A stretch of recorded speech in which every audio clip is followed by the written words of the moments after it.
Welcome everybody to our Saturday webinar. Today our channeler would be Karen. So thank you, Karen, for doing this. I'm looking forward to it. We really appreciate it. You doing the channeling and helping us along. I would like to say a few things first. For Karen, we won't be asking Girk Fitneer questions, but everything else pretty much she can answer. So just leave, Girk Fitneer questions for when Tucker comes. It's much easier. If we do it that way. And now I want to say hello to all the people in the room. So we have Katie, Jerem, Johannes, Michelle, Noha, Sarah, Sheer, and Valerie. So welcome everyone. And as always, I would like to say, please, if you find the information helpful, if you enjoy what we do, if you benefit from it in some way, please consider donating to the website. It always helps. Whatever you can donate, it's the perfect amount. So don't feel that it has to be a large amount in order to count. So on that note, I would like to now give the microphone to Karen.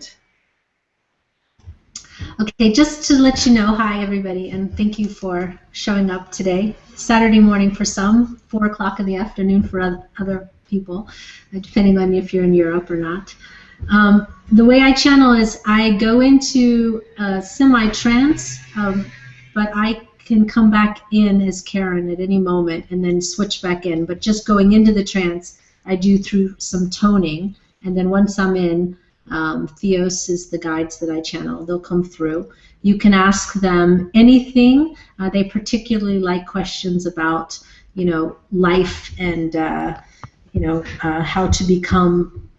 how to forward your life in a spiritual way. That's their particular liking, but you can ask them basically anything. But they like the hard questions too. I like them because I never know what they're going to say. So I learn every time you ask a question.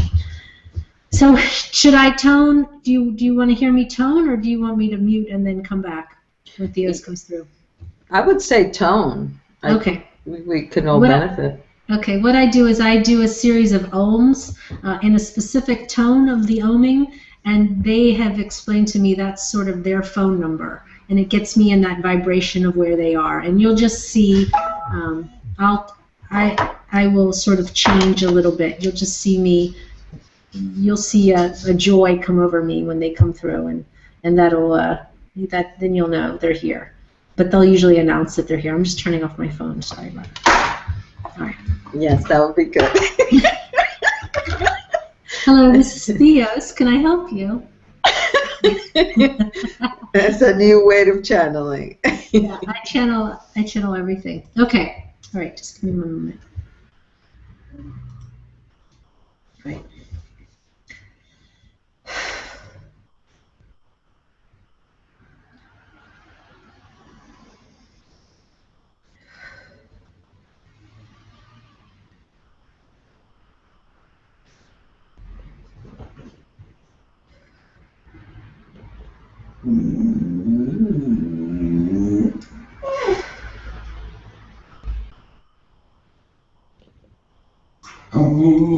One moment. No, doggy. Get down. Sorry about this. Tom. Okay. Get down. My animals start to usually get excited when I start doing this, so that's why. Tom, get down. I don't know why. Thomas, really, go down. Okay. All right, here we go. They do. They get excited. The energy changes, and they like it. Like, that's why the cat is, like, right here.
Hello, we are Theos, Welcome, Theos.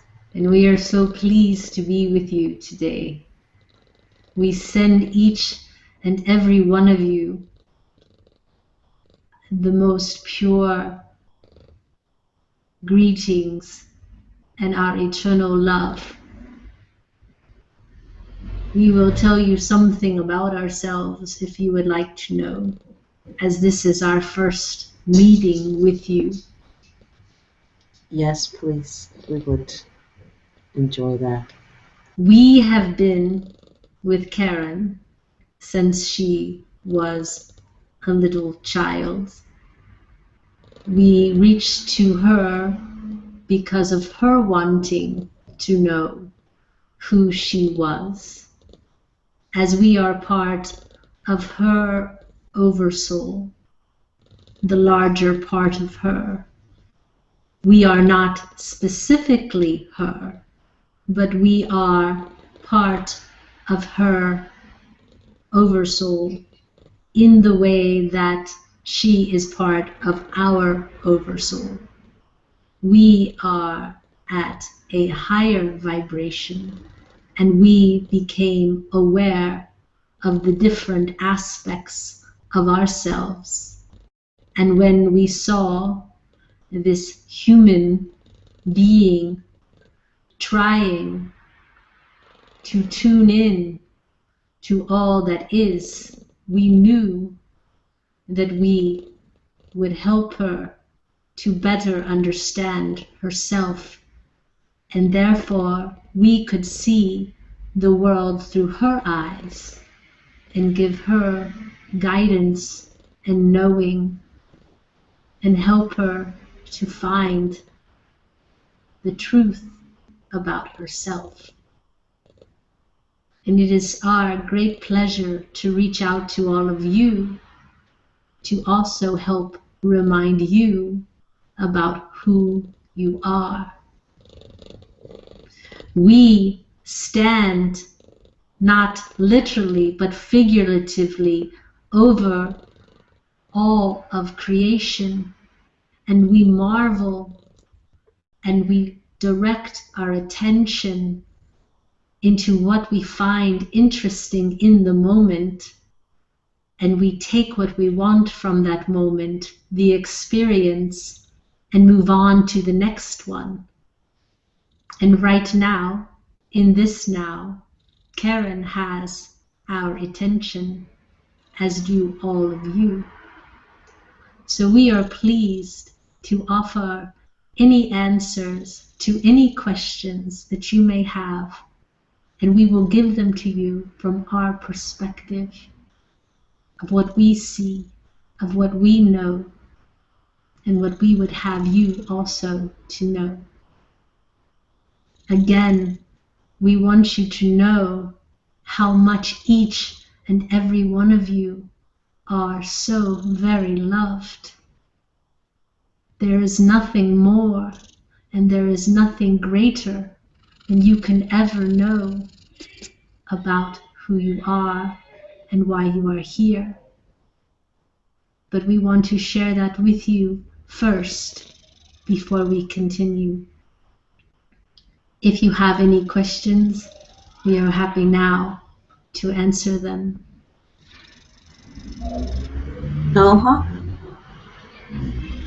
Greetings, dear Theos. Greetings. First of all, I would like to, much love to you. I'd like to greet you for your spirit. I love it. My question is there any guidance for me to accelerate my channeling process? Could you guide me on that, please? To accelerate your channeling process. Channeling? Yes. Yes, please. One moment. And if there's any spirits around with me, who are they to help me in that? So I can call for them. All right. Thank you. When you channel, it is only a method of standing aside and being empty in a way. And we will explain. A telephone has no care for the information that comes through. And any time you are blocked as a channel, it is because there is still a part of you that is trying to filter the information. The release of needing to understand or control anything that comes through you is the key to being open. And what we mean by that is, it is a matter of trusting the process. For you specifically, we would recommend that you start first with writing and don't rush to channel through your body, because therein is the resistance, the idea that something will be coming through you and you don't know what it is. Karen knew us since she was a little girl. It was 30 years before we ever spoke through her. We spoke to her always, and we continue to do so. It is very important when you are channeling to build the relationship with the being or the energy that is coming through you. And sometimes it's more of an ego want, of an accomplishment to do something than an actual need to do so. So first remove your desire to channel and become a pure vessel, an empty vessel through which the information can come without any care for the information. Do not have an opinion about what is said. Do not have an opinion about how it's done, but just let it flow in. You will find your connection in meditation. You should try, perhaps, toning or oming, or you can, as we said, begin first with writing.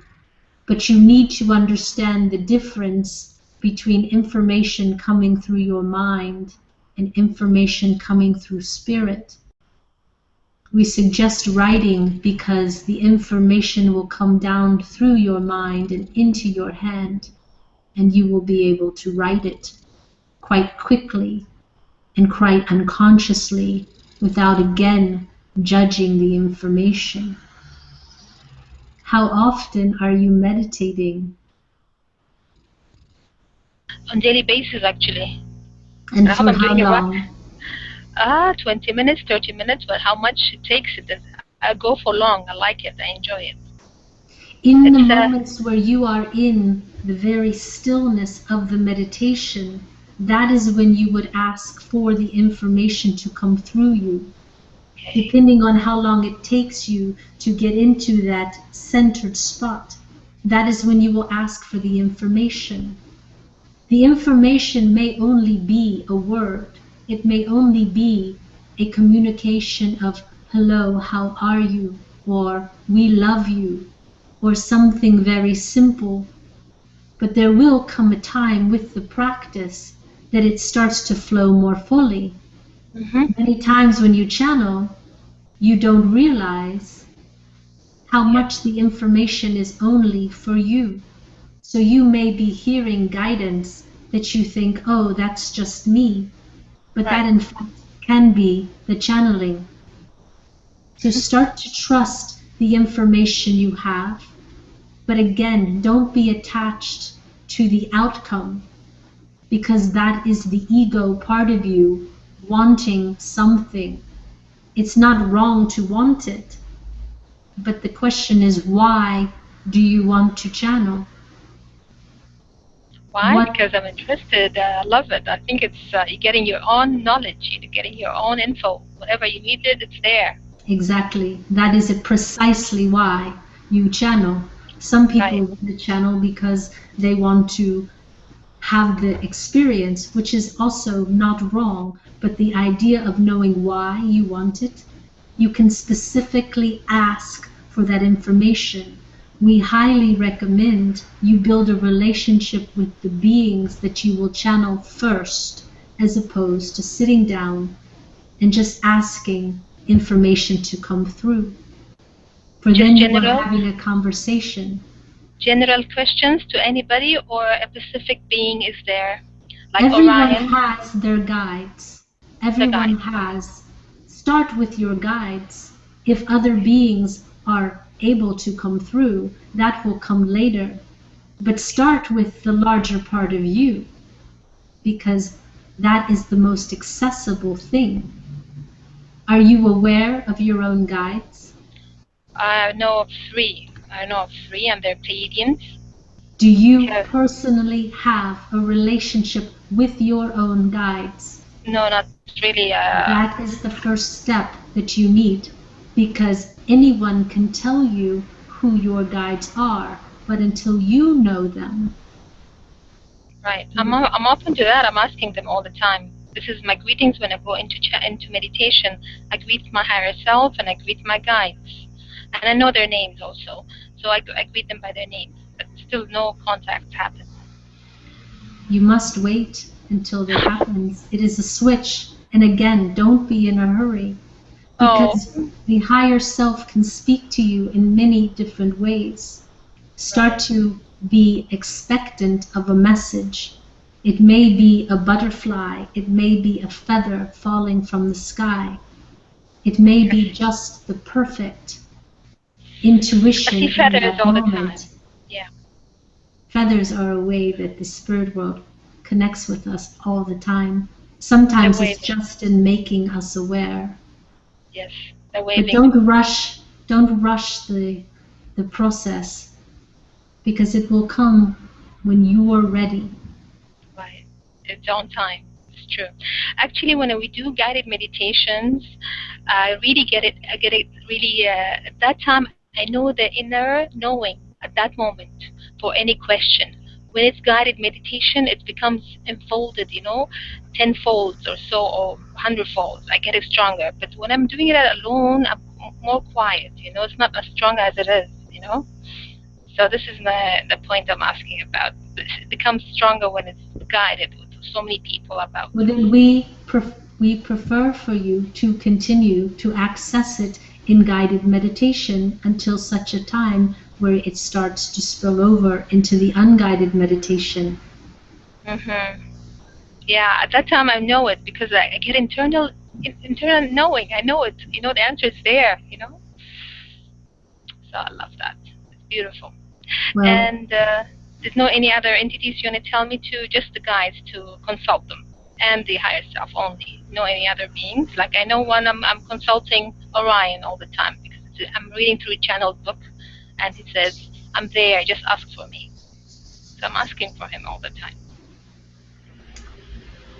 You can ask for whomever you want. But what we encourage you is to build your relationship with the guide that you know, your higher self first. If you're running from person to person, being to being, you're not building the relationship. This is a long-term soul connection that we're asking you to access. And again, do not be driven for the result, but be driven for the relationship. You are going to be able to access the divine part of you. There's nothing more special than that. Right. Well, Do appreciate you understand? Do you understand? Okay. Of course, 100%. Thank you. Well, appreciate. You're welcome. If others, thank you. You're welcome. Greetings. Greetings. How are you? It's Shiv. Say that again, please. How are you? This is Shiv. We are. It's how we are. We are. We exist and we are. But we are fine. Thank you. What can we do for you? Well, today I'm supposed to go holographically to the colonies for the first time.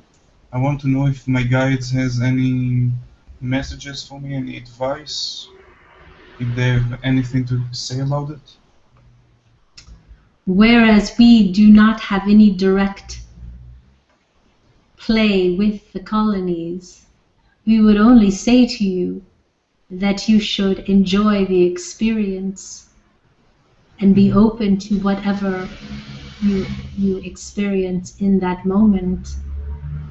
There's nothing more special than making another connection for the larger part of you, for the soul part of you. We only want you to enjoy what you experience there and be open and ask specifically for memories so that when you come back, you don't have to ask someone else what it was you did there. We think that before you go, you should go into deep meditation. So at the moment when you're taken, you're already prepared. And we say that to all of you, that before you sleep is a perfect moment to set your intention for anything you wish to experience, whether in dream time or in your travel time. But you can set your intention then. And it's also a great way to center yourself so that the body is rested while you are gone, that any healing or recovery that needs to take place is accelerated and accentuated, and also so that you again can have full consciousness when you return. We only will say to you, have fun and enjoy the experience. We are, in fact, light beings, and this will be for you an experience of being that. Beautiful. It's a different way of perceiving the world, and in creation, we see Karen touch things and she feels them with her hands. We don't touch things. We insert our consciousness into things and we become that within the moment. And the same thing as a holographic being. Your interaction with things, with environment, will be so much more different than it is now. And that will be a new experience for you, we know. Thank you very, very much. You're welcome.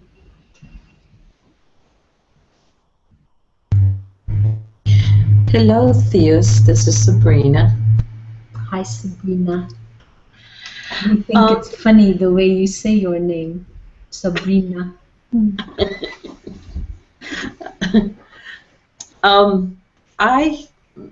My question is more about structures of creation, and I I had read and channeled, I don't know if you know about the Council of Creators. We know there are many councils and hierarchies of beings in different positions throughout creation and in the universe. And of course, we do know of the Council of Creators. It is very much a structured creation that we all exist within, with each being and each energy on a hierarchical structure, having its place and having its, for lack of a better word, job to do. Okay. So yes. So do they, where in the hierarchy of things do they fall in terms of having all there is as being first? Where or when do they come in? In creation as which you speak about, you're talking mostly about material creation, the creation of worlds, the creation of dimensions. But there is also creation that does not include those things. Dimensionally, those are very tangible things for the human mind to understand. They also are very material in essence, but there are parts of creation that begin with the nothingness, where there is nothing. That is where you would say God is, and that is where everything is in an unmanifested form. It's not been thought yet, but it is only the potential. If you follow sacred geometry, you can also understand this concept. The next form of creation is in fact the separated mind of God, in which the first thought, the Big Bang, all of that is incarnated there. And then as things filter down, you have to understand that you go from everything into specific manifestation. So if you ask us where the Council of Creation is, it would be below God and above the angels, but in that realm of existence. And within this council, each member, each energy has its own specific job, its specific realm over which they are presiding. Not specifically realms as in the fairy realm, that is much lower and that is really in material creation. But you are talking about creation of everything. So within the Council of Creators, you have all of specific creation that comes through. Underneath them, you have specific energies that are related to the specific sectors, is a better word, that they govern upon.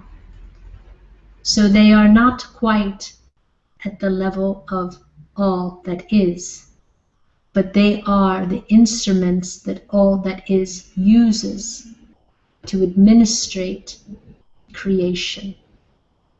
We will tell you, though, that the area between creation and non-creation is bigger than all of creation. It is the storehouse of all the potentiality of everything. It is every thought that will be thought. It is every action that will be done. It will be every thought that is yet unthought. It is everything. And from there, all of creation draws. Would that be what we consider the void, or what some term the void, though not void of anything? In some ways, yes, but there are actually two voids. When we spoke first of the nothingness, that is one void. But then there is the mind of God that has separated itself out. If you understand that God is everything, and nothing that is not God, that is one way of looking at it. But if you look at it as if all of God being everything, allness, was condensed into one thing, but this one thing was infinite. It is impossible for us to explain the vastness of nothing and everything at the same time. But picture it as the hands of Karen now in one ball of being. That ball of being had no awareness other than it was, but it could see nothing from any perspective because it was everything. So in order to experience itself, it had to separate itself out in order to get a good view. But still, the view was so vast. It was like being in a white room, looking at a white wall with white air. And there may have been chairs in that room, but because everything was pure white, you can never differentiate anything as it was. So, from this spot, now turning it this way, here is the all of everything. Here is the point that has been separated in order to have a perspective of the all. But again, the perspective is too vast. So from this mind, projectiles start to come out, and you further separate the mind of God so that that perspective can see that perspective, and that perspective can have a view of that perspective. And each time there's a separation, it falls down within the realm of possibility. The void is all of the spaces between the being and the manifest, and the being and then the manifest. The void is all around us, and that is what encompasses all of creation. The larger part of all is accessible, but so very vast, you can never reach the end of it. You can never know all of it, because it's everything that is and everything that isn't all at the same time. So yes, some things come out of the void, but the void is vast. It's bigger than anything else. And it's not so completely lined up in perfect measurement, because we would say it's more all-encompassing. It's more dimensionally encompassing than it's possible for the human mind to visualize. But just think that everything that is around you in your energy field is again part of the void. If you close your eyes, you are in some way standing in it. And from your mind, you create. And you're pulling the energy from out of the void. We are all, in a way, standing inside the mind of God. We are in the void of the divine, and we are created with those thoughts that are initially thought. and the thoughts have thoughts. And through there comes the structure, the perfect structure. Does this answer your question? Yes, thank you. Mm-hmm. Is there duality in all universes? No. Okay.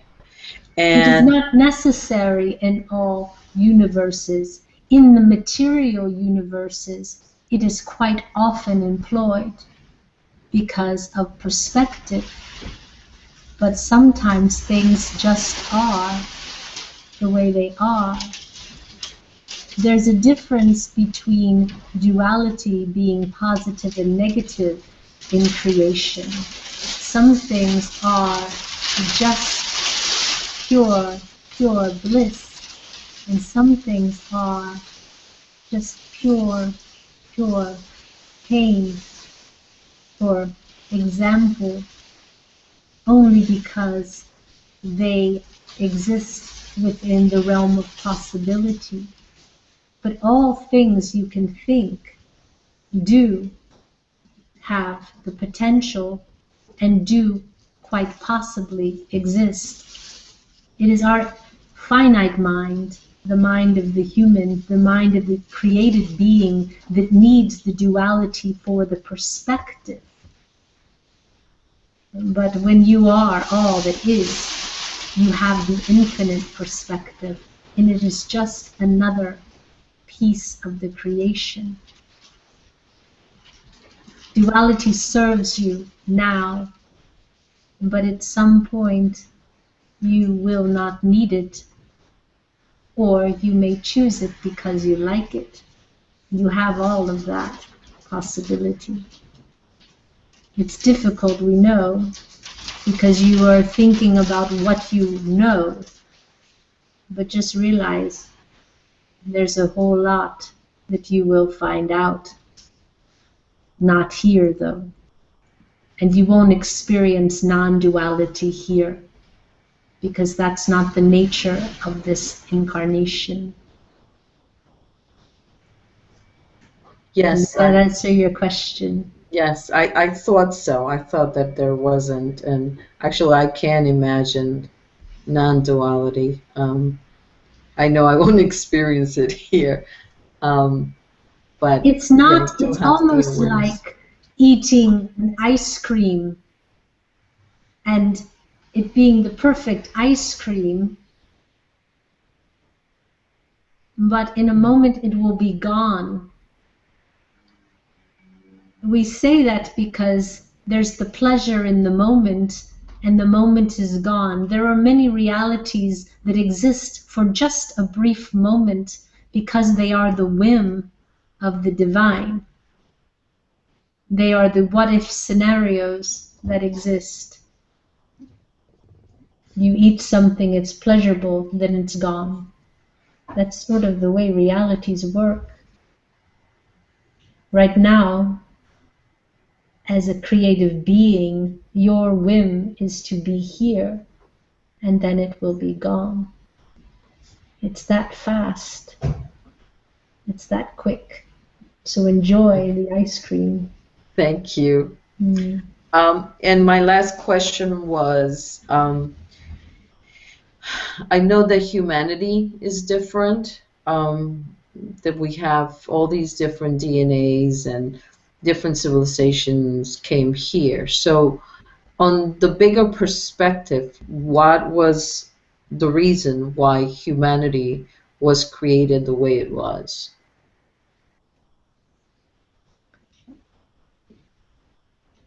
Humanity, in and of itself, is only a manifestation of other creation. And what we mean is, there are beings that want to have single focus. Within the realm of the divine, you have the ability to focus on everything all at once. But within an incarnated life, you have the pleasure of single focus, but yet creation being what it is, it likes to have the full spectrum of possibility. And so creation made infinite choices available for incarnation. And again, as we said, the thoughts think. They created things. They are also creators. And it is a step-by-step process of basically tinkering with the original design, the improvement, the building up, the breaking down, the adding this, the taking away of that.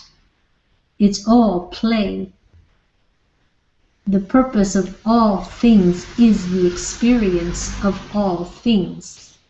And just like any car that you have on your road, it is much different than it was 100 years ago. It is faster, it is sleeker, it has mechanics that were not possible before the new minds thought of them. And that is the way creation is. As the experience grows, as the knowledge of what came before grows, there's the continual desire to tinker, to make it better. You also have your car specialists who like to tear everything down to the basic frame and build something that doesn't resemble a car at all. It's the same thing from the larger perspective. Acceleration of expansion of a being is just as exciting as the most primal part of it. But as the minds think and as the minds develop, there will always be a new add-on. There will always be a new version. And the purpose of it all is only the experience. We do understand that not having this knowledge completely leads the world into very interesting experience with each other in the choices that are made. But again, that is still only experience. We do understand that humanity struggles with how it treats itself, and that is not necessarily what is desired. But from the larger perspective, it is only just another experience. We encourage you to continue to tinker with humanity, to tinker with creation. We know it's inevitable, though, because the mind wants the expansion into the next thing. We don't know that we answered your question directly, but that's truly the way things are. Everything is a building block onto the next thing and the next thing until you decide that it's big enough, and then you want to tear it down and start all over again. Because it's fun and because it's the play. It's the purpose of creation. Thank you. Thank you for your answer. 80, which she's here, but I think she doesn't have a microphone, and she wanted to know her progress with the ascension, if you have any comments on that. We don't know you, so we can't answer for you about you, but we will say that there is no ending point. It is all a process, and the fact that you are busy with your ascension means that you're busy in learning and you're busy in trying to find the truth. We would encourage you to not measure your ascension. The more you don't know, we believe, is really the more you do know. So specifically, what is your question about your ascension? Because there is no medal and you don't win an award when you get there. There is no there. So specifically, if you would ask a question, we will be happy to answer you. We do think, though, the answer is don't measure it. We will give you a 79 if you want a number, but we don't think that you do. 79 out of 100. It's a little bit of a joke.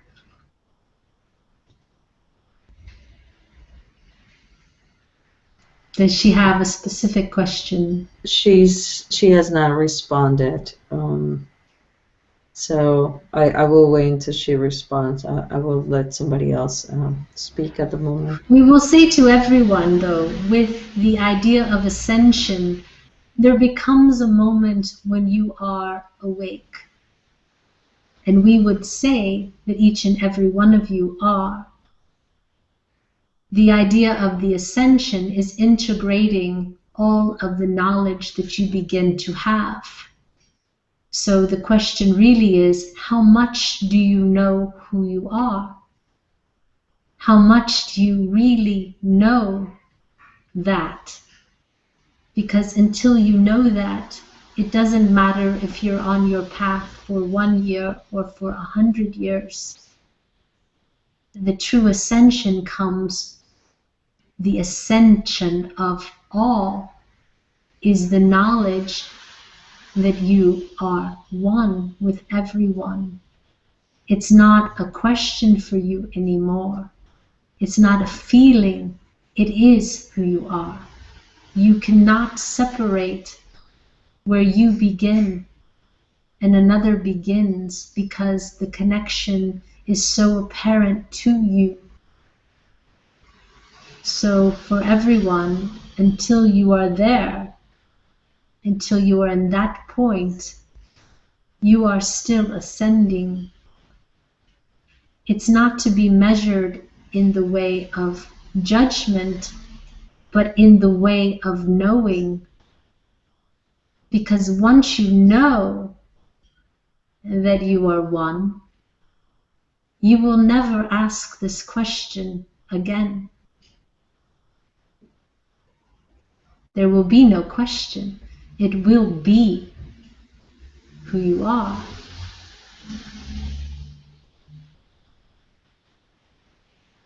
We think that answers you better, and we hope that you understand, but you won't get it until you get it.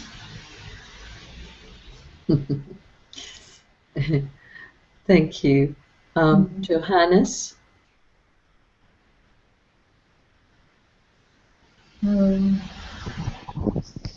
Yeah, I have one question, or maybe two. I'll go with the first one. About me and Karen, what past lives we had together, or I know that we had a past life, but you can...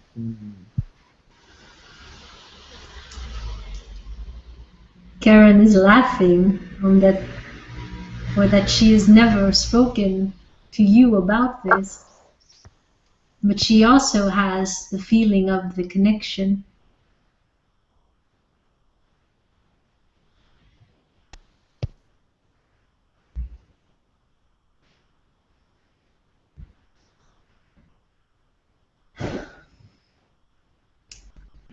We will say to you that the connection that she has to you is not within the physical plane. It is not an incarnated lifetime as you would see it, but more of an energy connection of knowing, of being in the same place and having the same, coming from the same realm, almost like old friends.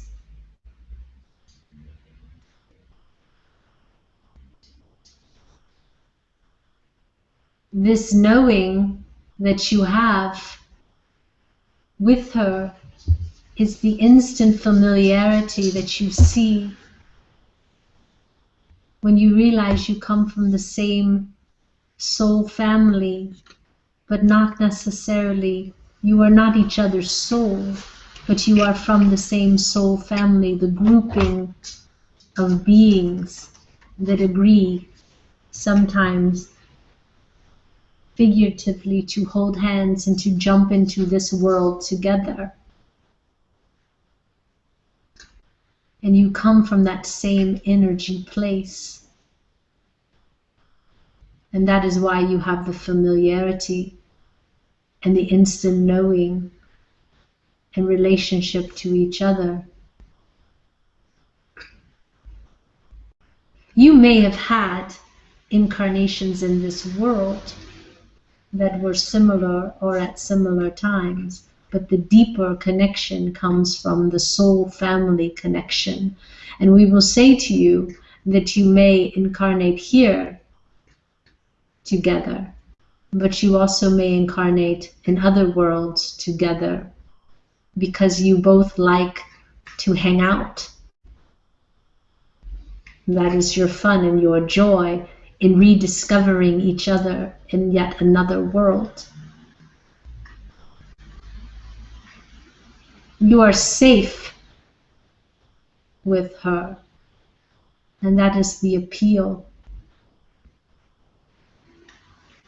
That is the draw, and her to you.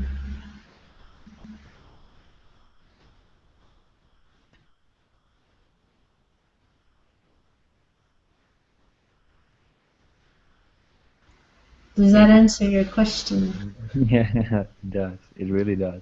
Like, really does. Thank you for You that. really wanted to answer your question. That's nice. Second question would be if there's any messages that wants to get through at this time to me.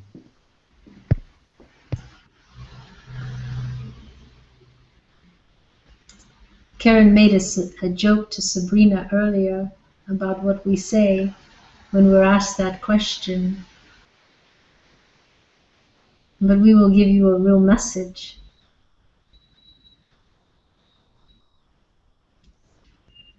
You have the idea that you have to achieve things in a certain amount of time.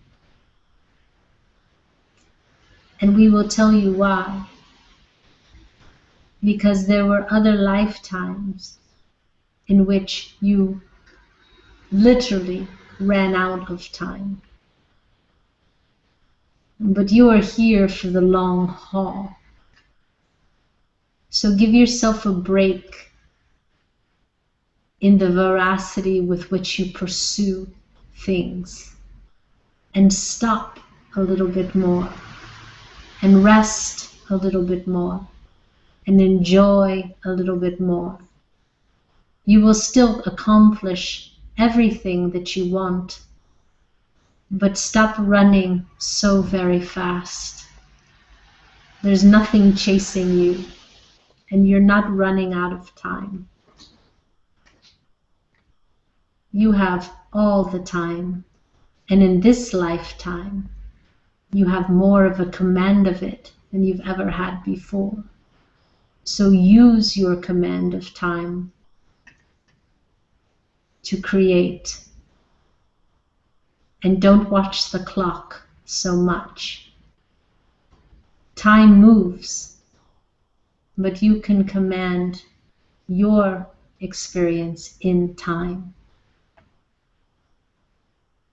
You are so very loving, Johannes, and you are so aware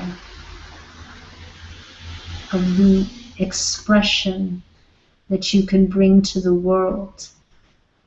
Take the time to do that, to reach out, to love, to be love, to show love. That is your gift. That is your mission. And that takes time.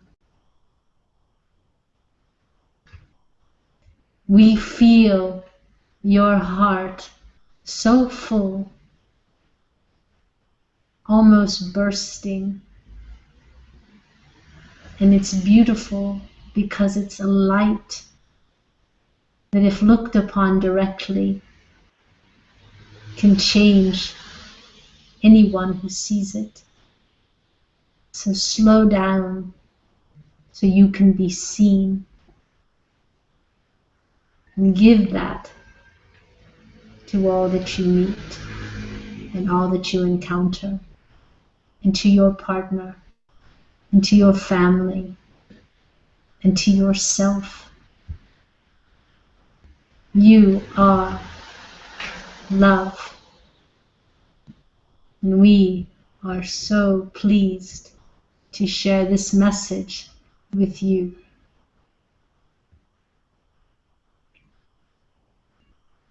We hope that answers your question. Thank you so much. It's almost like I've been waiting for it. Thank you so much. I think Martina has a question here. I will just quickly give the phone to her. Mm.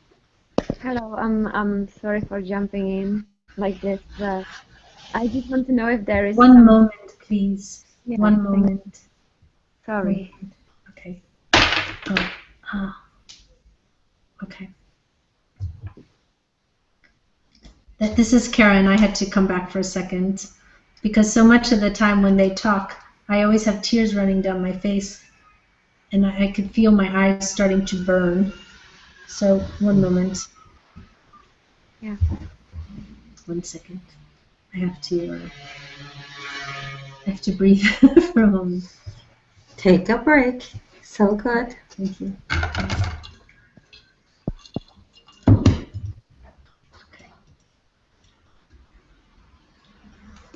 Okay. All right. All right.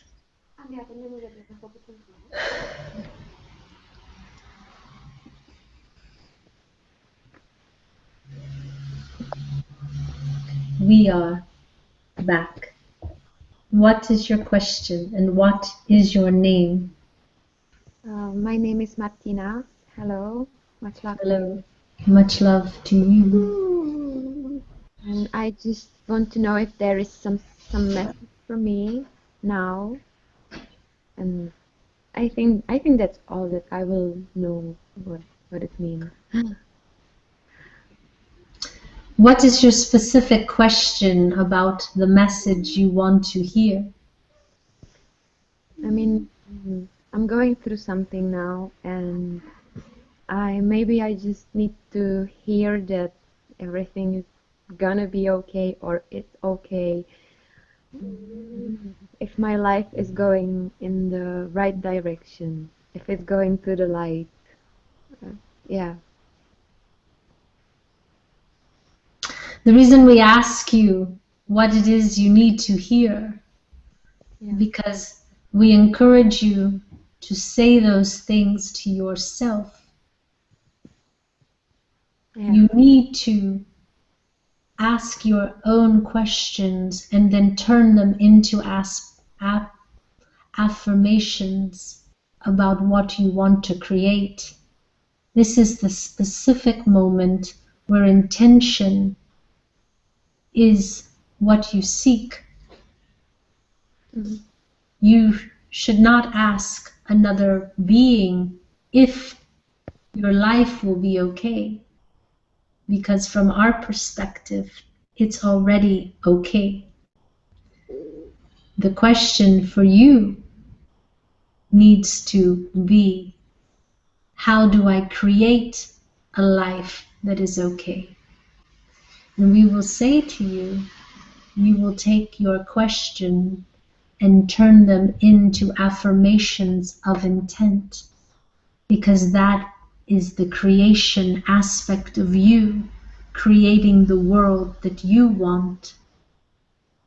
If your life is not okay, then we say to you, now is the time to change it.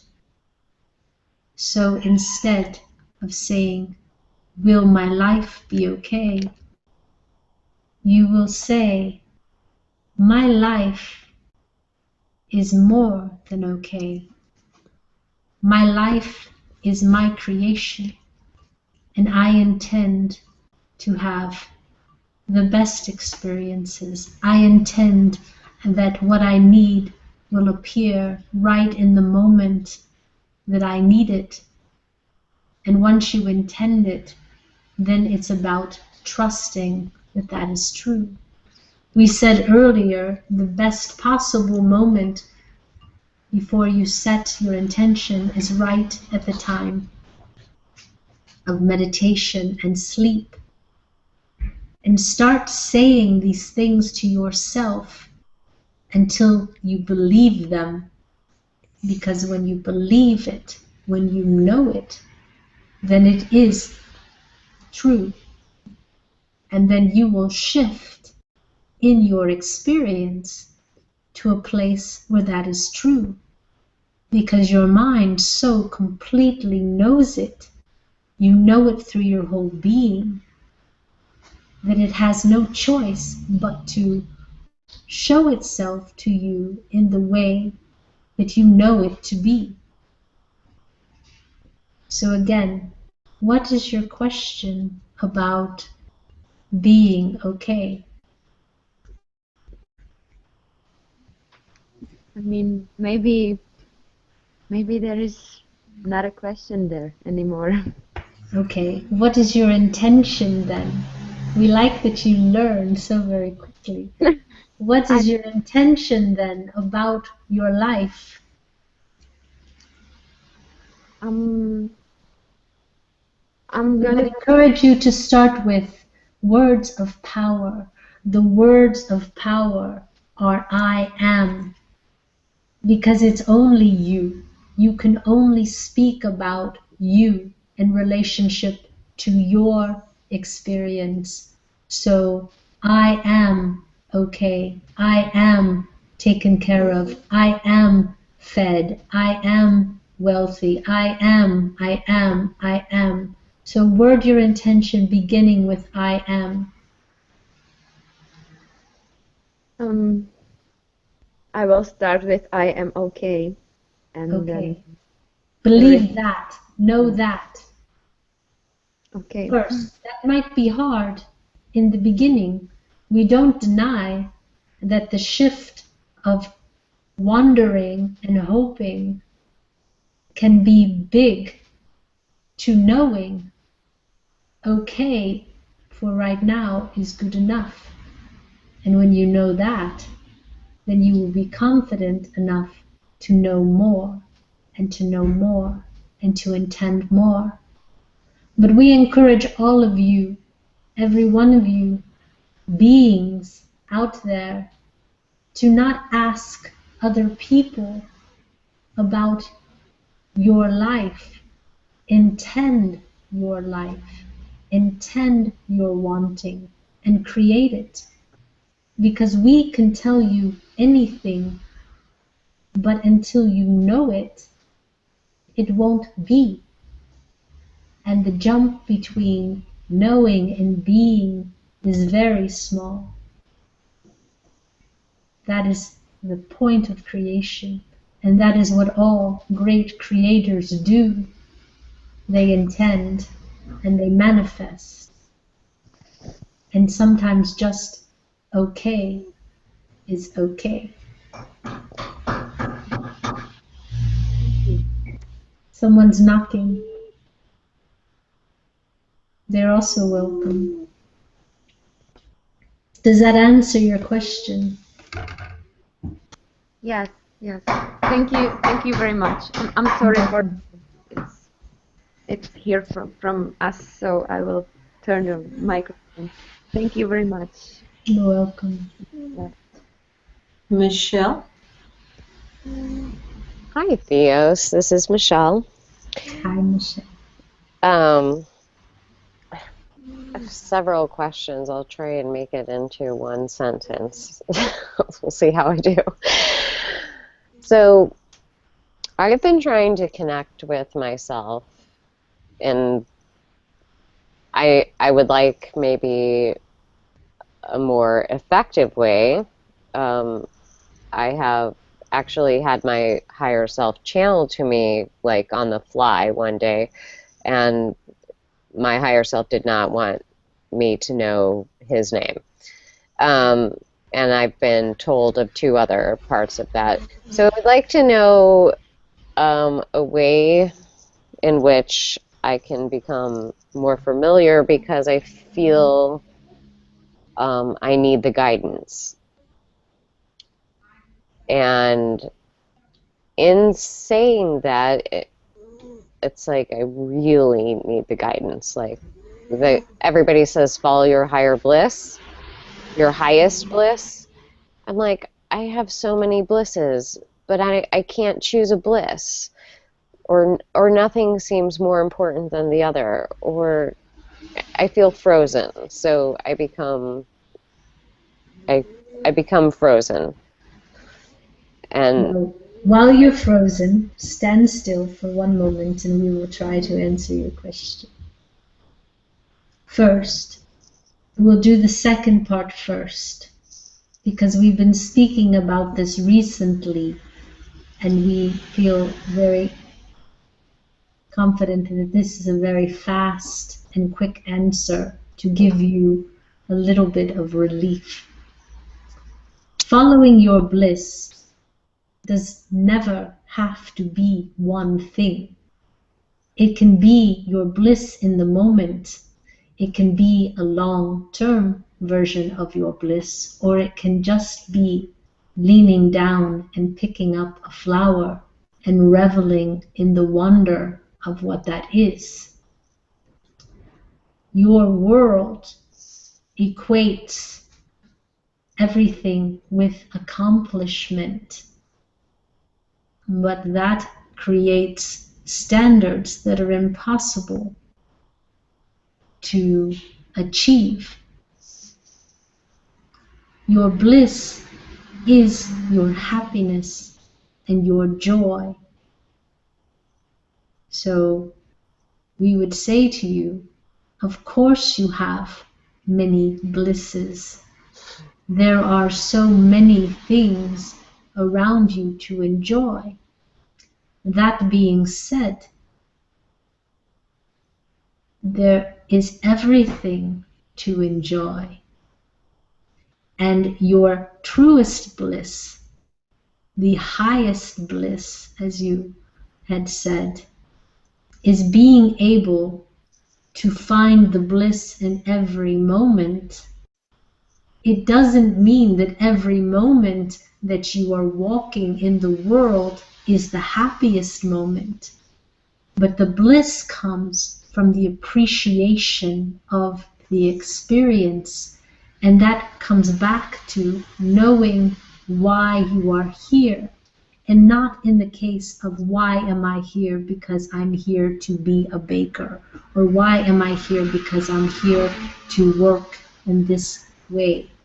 But the why of you are here is to experience the being here. Being here, or being where you are, is the gift that you have given to yourself this incarnation, so that you have the chance to have all of these little blisses around you at all times. You forget as humans that everything is for your own benefit, for your own experience. So we would say to you, especially to you, Michelle, drop a lot of the jargon and don't analyze it all too much. Do what feels fun for you in the moment. But realize that you can find the fun in any moment, in anything, if you really understand that it's all just play. It's all playing. So we would say to you, we heard ourselves speaking So that is one thing, and I know that it's hard for you to understand. We know, but we will try again to explain it if you didn't get it. But we would say, don't worry about finding the ultimate bliss. What we want for you is that you understand it all can be bliss. And that's the appreciation of every moment. That the smallest moment is as great as the greatest moment. Because you're appreciating it. And it also gives you so much joy in just being. We would like all of you to take a moment and realize where you are right now. For the majority of you, you're sitting down in some sort of chair. You have a body that is supporting you, that is holding you. You have ears that are giving you the ability to hear. That is a marvel within itself. Can you marvel at your own creation of this body, of the chair, of the hearing, of the breathing? Those are the moments that we miss because we think that that is not as great as something we may do. But we will say to you, those are as great, and that is where creation marvels. In every breath, in every movement, in every sound, in every thought. You can spend many lifetimes just marveling over walking across the room, and you may think that's not big enough, but believe us, it is the biggest thing. It is the most fantastic thing. And anything else is just a combination of movement and thought and beingness. We would challenge you to take your awareness away from accomplishment as a measure of happiness, because happiness comes in the appreciation of the moment and not the other way around. And that is why it's so impossible to find true bliss, because the appreciation is lacking. Start appreciating the smallest thing, the smallest wonder, and you will find yourself in bliss. And you won't need the big things. You will find them, but they won't be any different or any more blissful than the smallest things. They say be in the moment. That is what being in the moment is. I find much more bliss in a rock than I do in, say, having a life path. So that it's very confusing to me. Like, how to be alive in the world. Confusion comes in the measurement of one thing against the other. We're telling you there is no difference.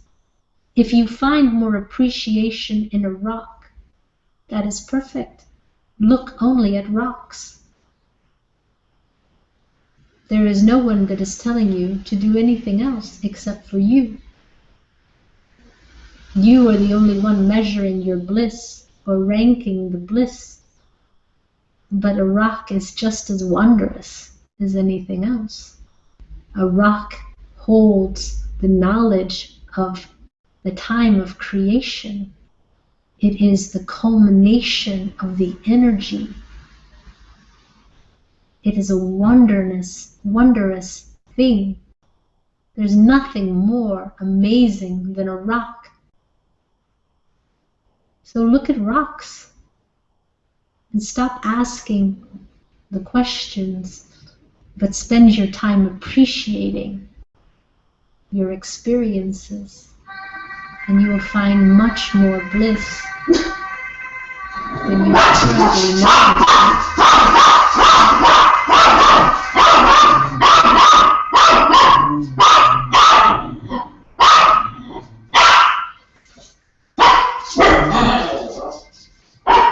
We will wait for one moment. Do you understand what we're saying to you, Michelle? Sort of. I understand that. I guess the answer that I heard was quit trying to focus on accomplishment. And that is exactly kind of where I get stuck. Which And direction? we say, if it's not working for you, don't do it. Okay. And look at rocks, because rocks are amazing. Yeah, they are. We want you to understand and appreciate that there's the part of you that knows that. And there's the part of you that understands how amazing a rock is in what would seem simplicity. But a rock is not simple at all. It is a combination of crystalline structure that has been brought together in such intricate fashion that if you could focus your mind on the complexities as if you were looking at them through a microscope, you would realize that there are multiple worlds just within the rock. That is a truth that gets discarded, but it's no less of a truth than anything else. But that rock to you, that would be the message of the rock. And focus on that and find your bliss in that and let the rest of it go. Because if the understanding of a rock is all you accomplish in this lifetime, you have learned more than many people.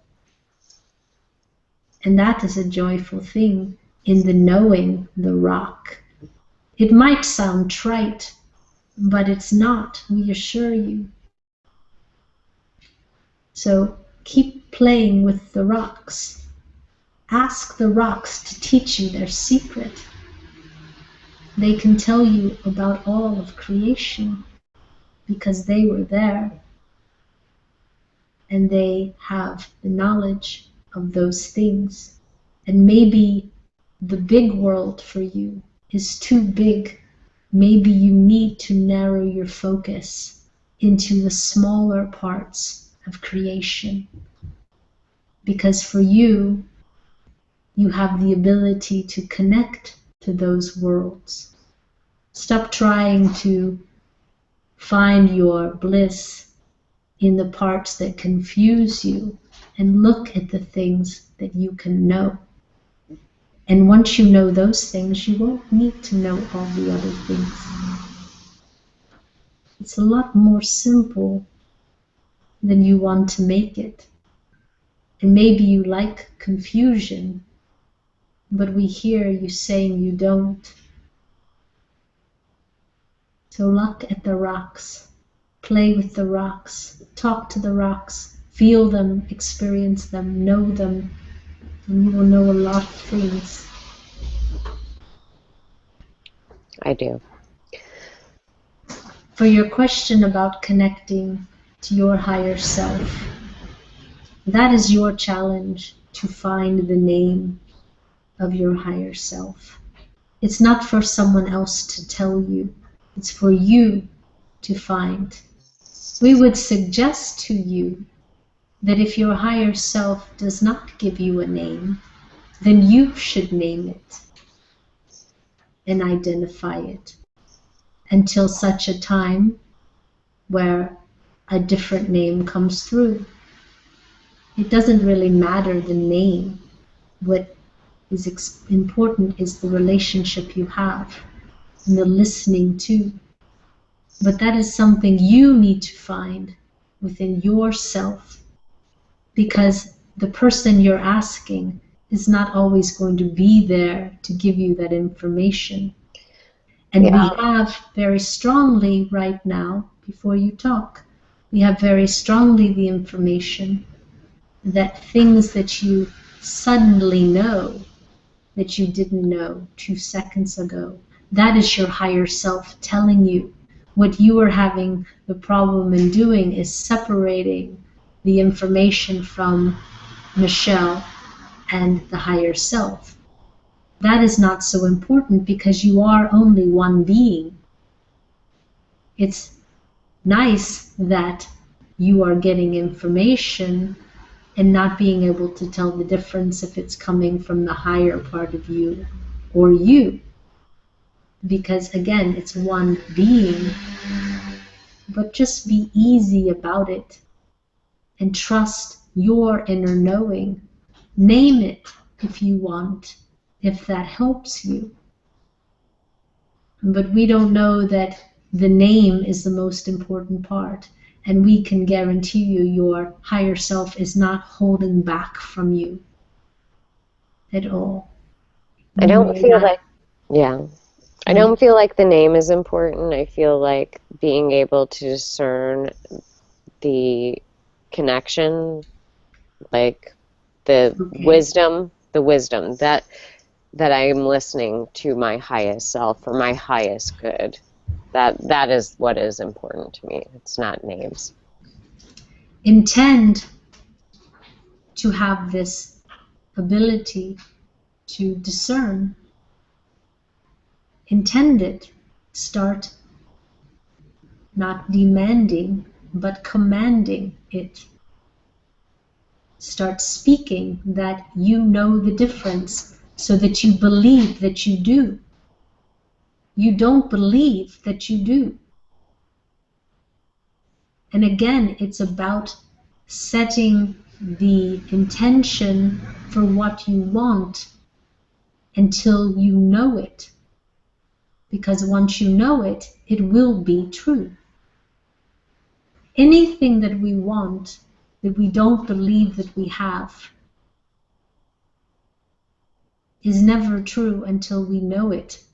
And then it is true. That is the process of your lesson at this time, to learn it. You think that once you tap into that information, you will be able to make a lot of new decisions. That is true.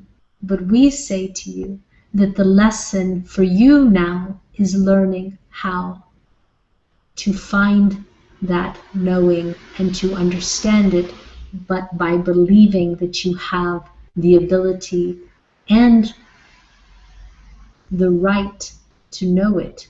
For some reason, you are not even sure if you are allowed to know, but we will tell you, you most certainly are. And you do know at times, but then you question. And that's quite normal in the beginning, but the process for you now is the learning how to believe that you know. And that will apply in many things. The process is believing, learning to believe, and then knowing. And then once you know, it will no longer be a question. Many people think that tapping into their higher self is a secret. The higher self is always there giving you information. It doesn't need to be separated as a different personality unless you want it to be, because ultimately it is you. It is only you. It's always you. So again, intend that you know. Start to believe that you know by using the I am as a statement of fact, undeniable truth. And say it to yourself enough that you believe it, that you know it, and then it will be true. It's a little bit of a mind game, but that's the way it works. Like, as in, I am connected to my higher self? Yes. Okay. I am. Yes. And we would encourage you, because you started off with the name, to name it and start talking to it. If it refuses to give you a name, then give it a nickname. Maybe one it doesn't like, so that it speaks up and protests.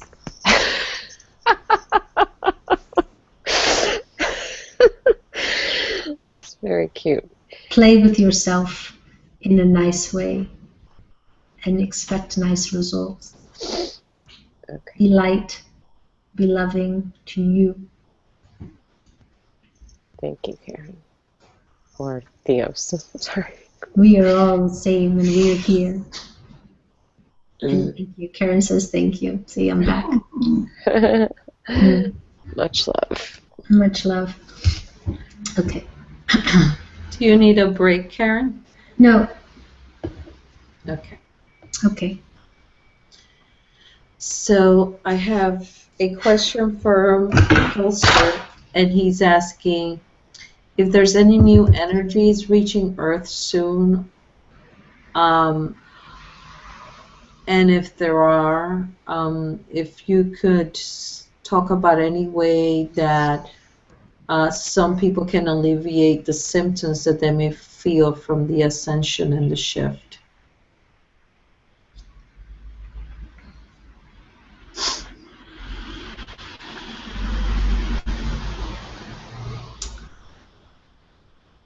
We will tell you that mankind likes evidence of things. So mankind constantly finds evidence of things in their ascension. They manifest in ways of pain or headache or nausea or sickness or disorientation or energy fluctuations within the body, not because it has to be, but for some reason humanity likes it, because they can point to it and say, see, my energy is changing, see, there are shifts going on. So we would say to you, intend your manifestations of the energy to be different than sickness or headache or any of those things. Ask for overabundance of joy and laughter and love. And those can also be evidences of the energy fluctuations. It's only an aside, but is something that is within your possibility. People want proof. They want to suffer through their ascension, which makes very little sense in the fact that ascension is expansion into love and into joy, but it is quite amusing to us that you get there through headaches and nausea and sickness and pain. At the same time, new energies are coming into the earth because the focus of humanity is so very strong on shifting now. The conscious awareness that shifting is possible for humanity, as well as the natural progression of humanity as it passed the tipping point into a more positive leaning world. It's like pouring liquid from one cup into the other.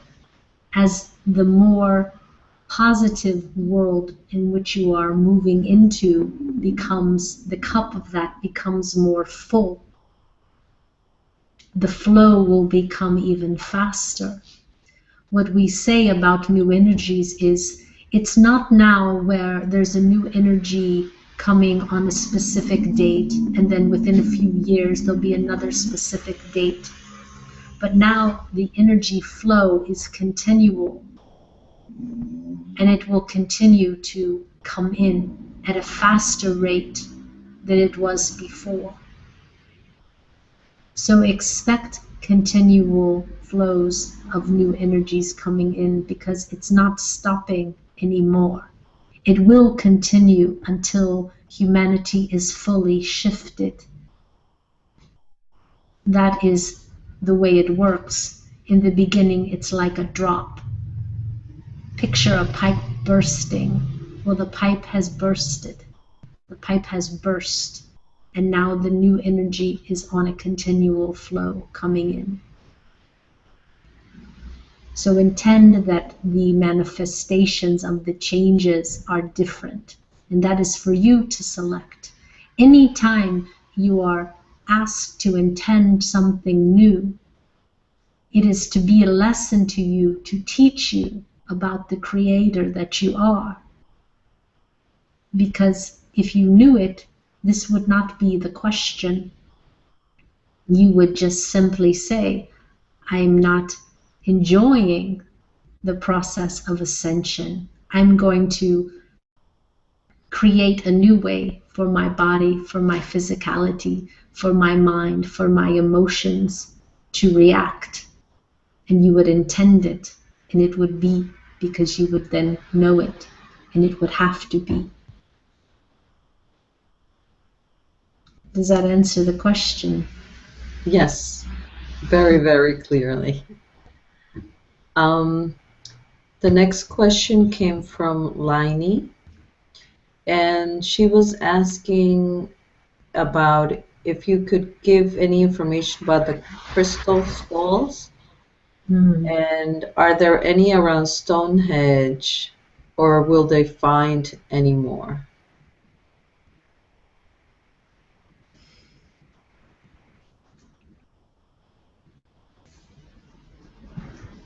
We are tuning into Max.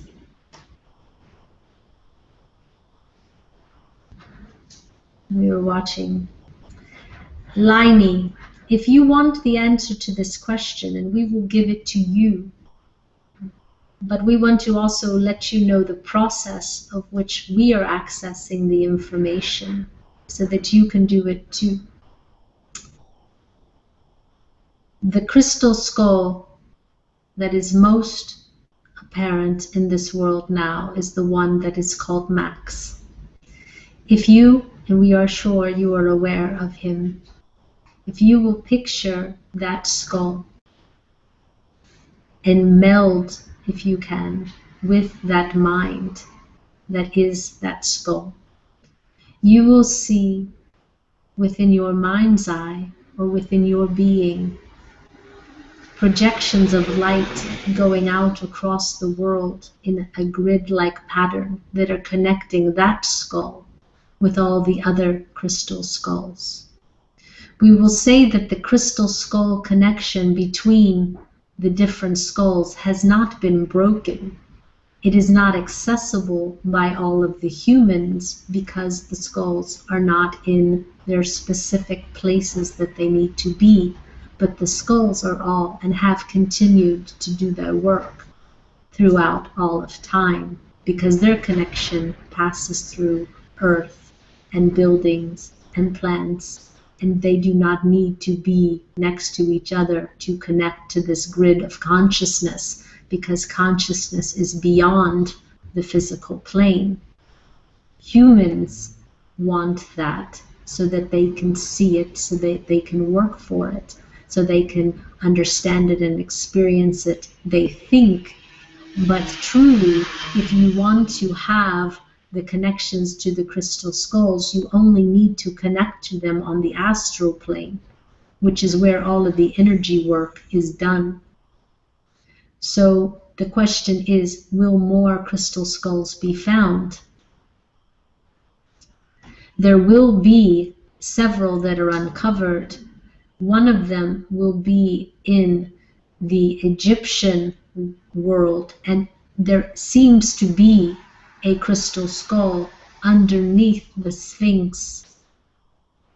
There also seems to be a crystal skull within the Peruvian jungles and in the pyramids there. Those skulls will be the next to rise. But you can see in a grid where all the crystal skulls are if you're looking into the mind of the existing one, Max, because the grid of light coming from his mind shows you precisely where they are. Some skulls, however, we will say to you, do not exist in the physical plane. So the only way to find them will be to find them in the astral. And that is where your shamans and people like that come in. People who can tune in to that plane and see the crystal skulls there. That is where the majority of the work needs to be done.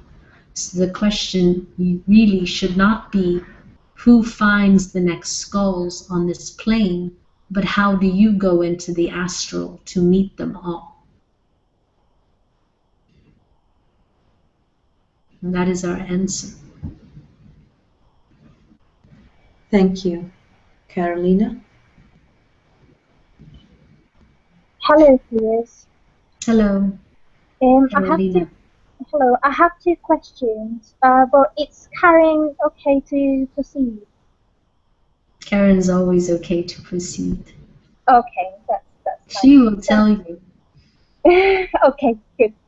My first question is, as we ascend more as a collective, are we going to be able to stabilize the axis of the Earth permanently? Will someone repeat the question? Are we going to be able to stabilize the axis of the Earth permanently?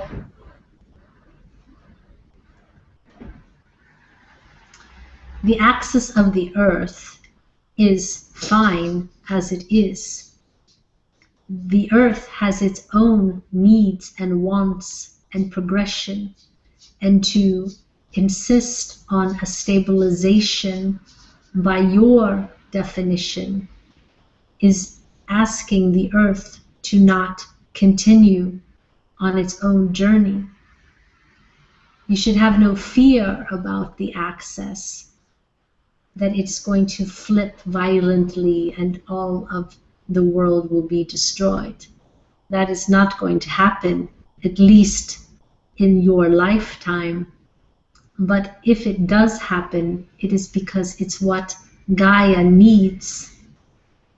And a destroyed Earth is an unfortunate thing in the minds of the beings walking around on it at this moment.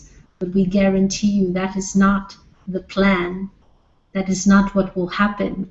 But there will come a time where Gaia will flip her axis.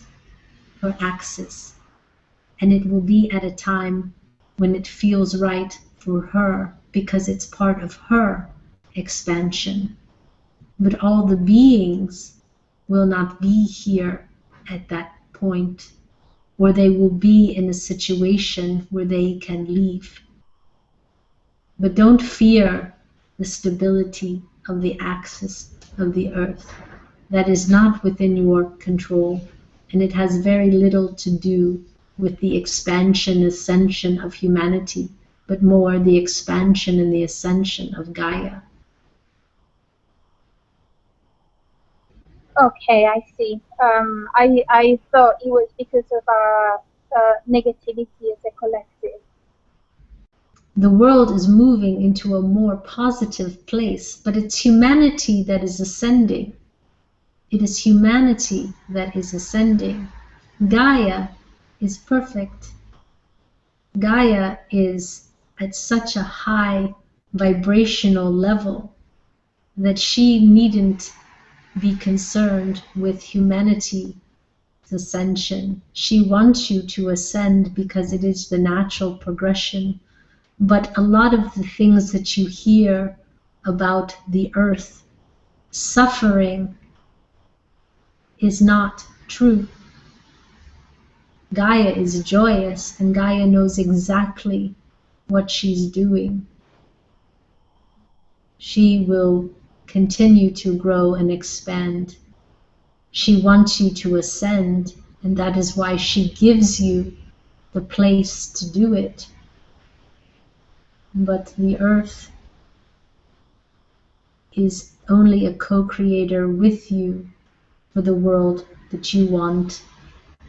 But truly, she could throw you off at any time if she found you to be something she didn't want. You have less influence over her than she has over you. And she has let humanity be as it is without too much interference, but only really nurturing and giving.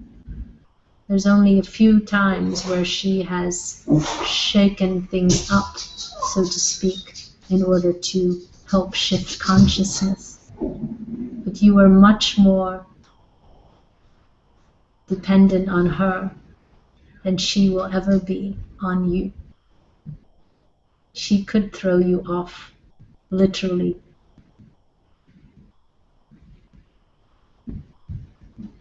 Thank you. That's different than what you know, but you know it to be true. That makes me feel much better. Thanks. Think about it, really. You are an ant, if not smaller than that, in the belly of the divine. You are barely noticeable, but extremely important to her.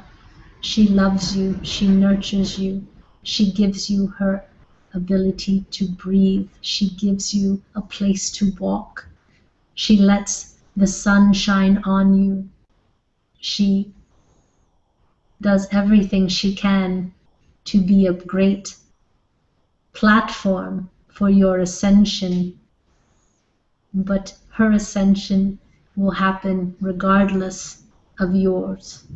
But she's waiting for us. She's waiting for the humans because that was her agreement. But again,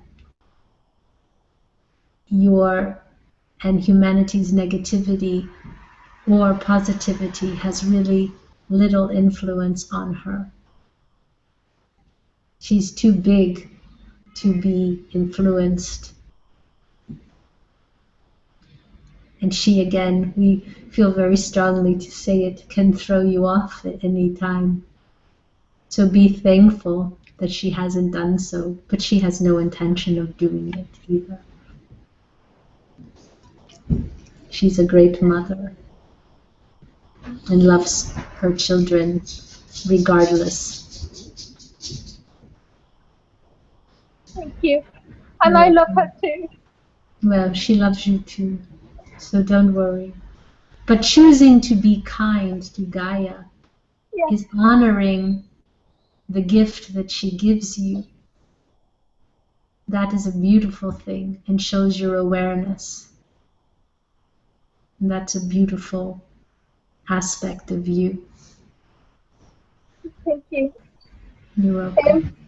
I have another question, but it's more like a personal one. I'm looking for my soulmate. I was wondering if you could help me somehow find him.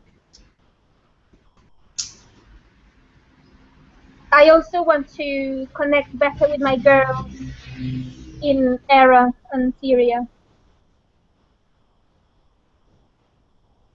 These are your hybrid children that you're asking? Yes, 2 girls. And why is your soulmate missing? Is he also not in this world? We don't feel him in this world. Ah, okay. Maybe that's why I haven't found him yet.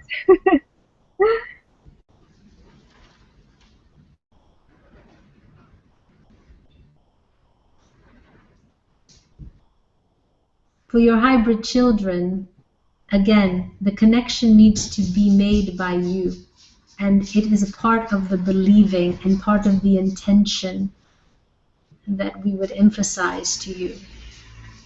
And again, being able to separate experience from knowing. It's much like mediumship would be. That is the tool you will use to connect to them. So the intention has to be to connect to them. We would say to you that they will communicate to you more in imagery than in words. it will be easier for them to show you how they are and what they are doing and what they are thinking, and to send you the feelings and the warmth of love and communication, much more in a telepathic communication than actual words, because the distance is so great. But you can tune into them by sending them also information, saying, this is your mother, and I'm happy today, or I'm doing this today, and expect to get the imagery back. That's really the message of how you will communicate to them, not with words, but with images. And that's part of the telepathic communication that you will have. We don't know if because this is really out of our realm, but Karen is saying to us right now that on the colonies, telepathic communication is taught. And that is something that if you are not involved in that program, you need to get involved in that program in order to facilitate your own communication with your hybrid children. But we would say to you also, one way to notice it is if you are in a situation and all of a sudden you get an image of something that you know does not necessarily come from you. You have all of a sudden a feeling of joy, of a child laughing or playing. That would be a message coming through. And we would say to you, those messages are already coming to you, but you're not understanding that they're messages, and that is the difference.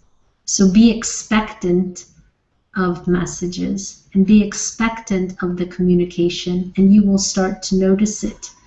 We would also encourage you to write it down.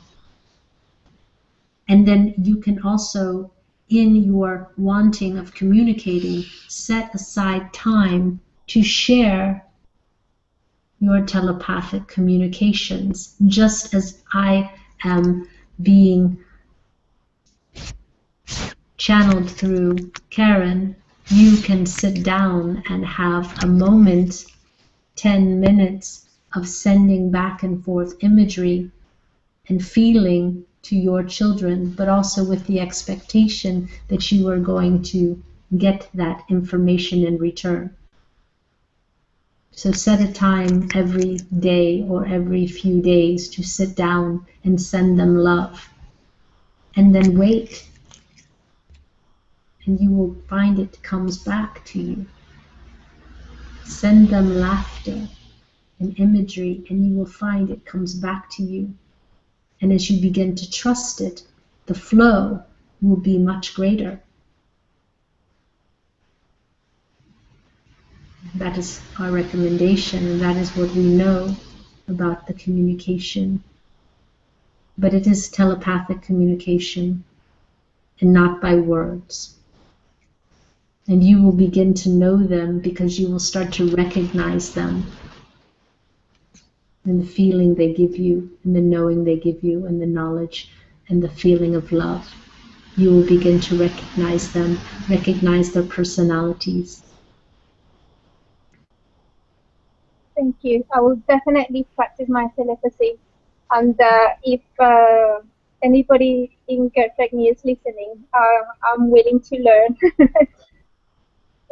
And so, if my soulmate is not here on Earth, can he be able to come to contact me? Again, it would be through the telepathy. But we will say to you, your soulmate is not necessarily your life partner. And there's a difference between a connection. What we're hearing is that you want a romantic love. That doesn't necessarily have to be your soulmate or your twin soul or your twin flame. It's nice when that happens, but it's not necessarily the partner that you will have in this incarnation. Your soulmate is truly, can be anyone, and you can have many, many soulmates. because they are around you and you have a commonality. But what we hear from you is not really looking for a soulmate, but looking for a love partner. Is that correct for you?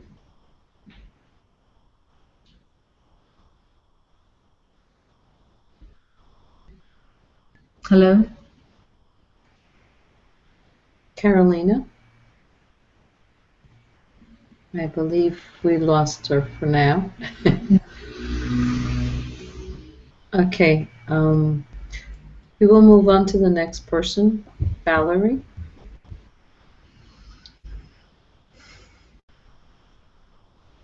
Are you sure? Did you want to just let Chris go? You can go, and then we'll let Christine go. Okay. Hi, Theo. It's nice to meet you. We are Theos. Theo is another being, and we know him. Okay. Theos. Theo Nice to was meet you. a very nice being, but we are Theos. Yes, thank you. Nice to meet Okay. you. Yes, nice to meet you too. So I've been listening to a lot of different channels, and several of them say the same thing, and I just kind of wanted your opinion on it. But what I hear is our government should be changing to a 𝗪𝗓𝗪𝗪𝗪 type government with prosperity funds for us to help others with, bringing in the golden age. Can you speak to us of this? Well, the word you used was should, and we would say it from the perspective of when you are working from the idea of the good of all, the good of mankind, the most productive type of society, it takes all of those things into accord. It's not so much what should be, which it's important, and we understand why there have been specifics laid out of how it should look. We will take our perspective, which is our way of interpreting things, and say that what should be is what should be. That is very true. But the question is, how do you get there to the point where everyone is in that type of agreement and in that natural flow of allowing everyone to prosper and ensuring that it's a possibility?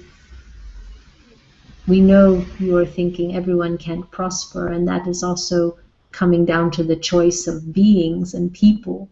But there is a much more positive society that can be, that isn't now.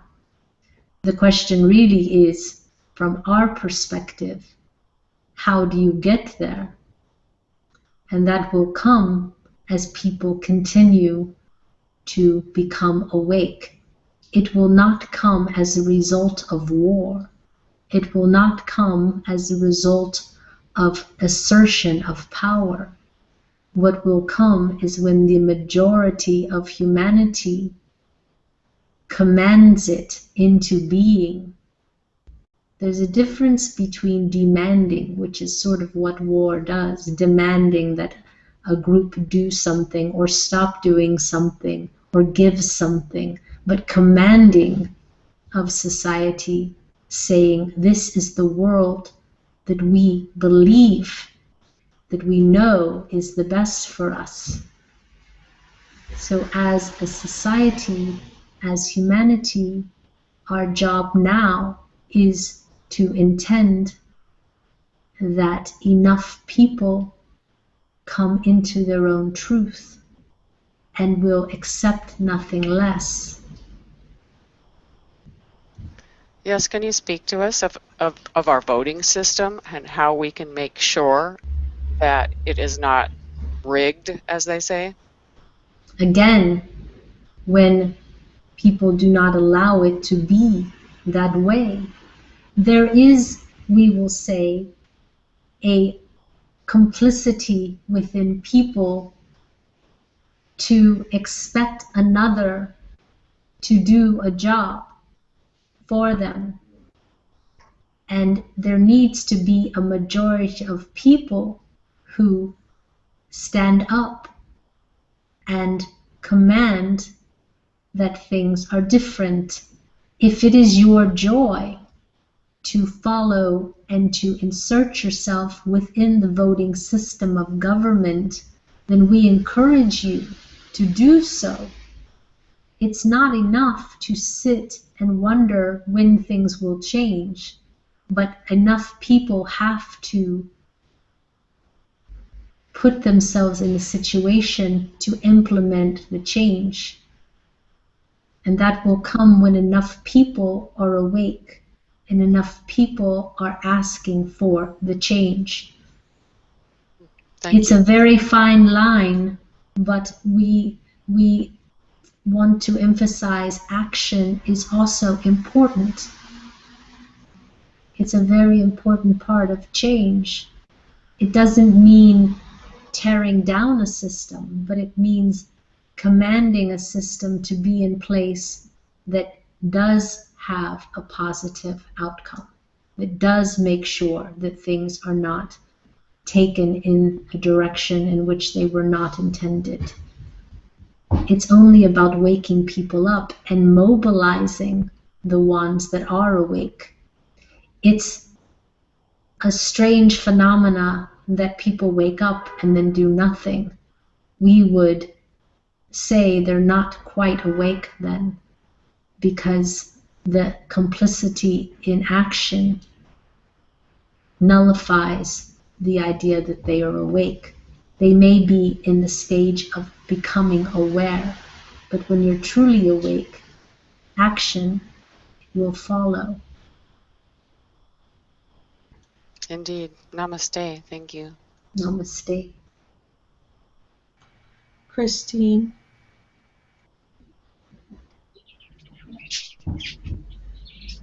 Greetings and blessings. Can you hear me? We can hear you. Can you hear me? Yes. I'd like to know, I like to do crystal diagrams, or for Reiki crystal diagrams for healing different types of energy, like the ocean energy, animal and abusers and abused people, and so on and so forth. Do these really work? I mean, I feel they are, but I hear different things from people saying that they don't really work. Okay.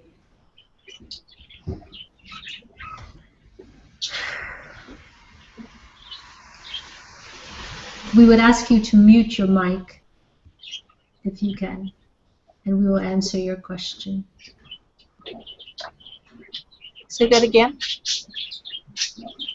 To mute your mic. Do what to the mic? To mute it so they can answer for you. I'm sorry. Hold on. How do I mute the mic? Oh, I see. Sorry. Just click on the microphone icon. There you go. She hit the wrong button, but you can answer it. Everything works is our answer. And if you are the facilitator of the energy, it's more important that you believe that it works. If you are following your own inspiration and intuition about setting out crystals in a grid-like structure and having them work together, and then in setting an intention for change, it isn't so much that they're necessary, but they do facilitate the energy, especially when you believe that they do. Other people not believing or saying that they don't work is only words. You should follow what you feel inspired to do, because your talent to use these tools is what gives you the inspiration to use them. So we would say that you should trust your own intuition to use them, because Those tools have called to you to be used by you, and what other people are thinking about it should have no bearing on your own knowing.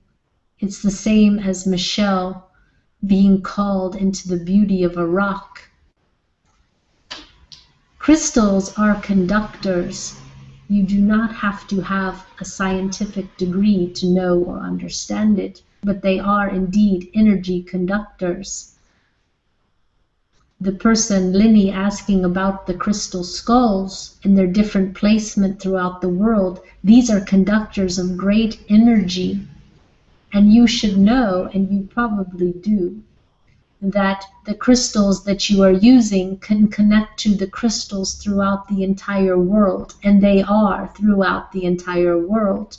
Every grain of sand is a crystalline structure, and the representatives that you work with will reach out to their counterparts throughout the world and conduct the energy. What's more important than the crystals themselves is the intention that you set forth. And we honor you for wanting to heal, for having that love intention. There is no greater intention than to give back to the world, to heal the parts of the world that could use a little bit more love, such as the oceans where the fish are suffering.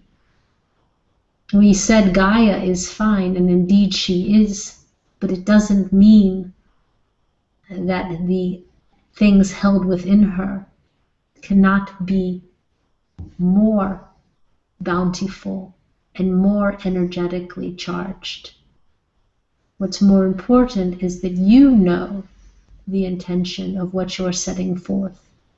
And we ask you, don't listen to the people who don't believe you or don't believe it, because it wouldn't matter if it was a crystal or a laser beam or a fairy dust, they still would not believe.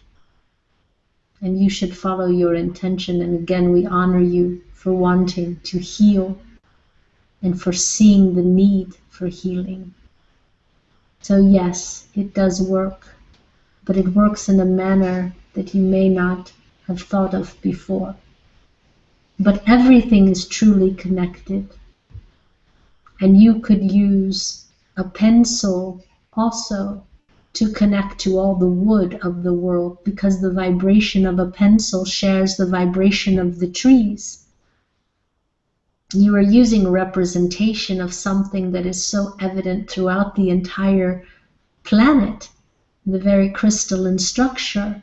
And as humans become more crystalline, not only are you healing the waters and the land and the earth, but you're also giving that extra energy to the humans that also need it.